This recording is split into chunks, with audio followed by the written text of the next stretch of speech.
মাস 10 দিন গর্ভে ধরে প্রসব যন্ত্রণা সহ্য করে, 10 মাস 10 দিন গর্ভে ধরে প্রসব যন্ত্রণা সহ্য করে করেছেন যে মা জন্মদান।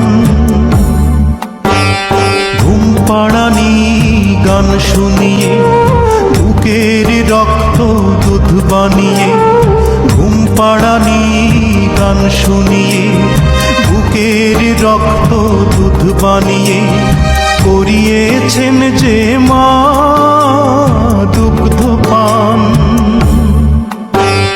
যে মা ছিল বাড়ির রানী সে মা হলো কেন চাকরানী? কোন পাষণ্ড করেছে কাজ, হায় আমি কি দেখছি আজ।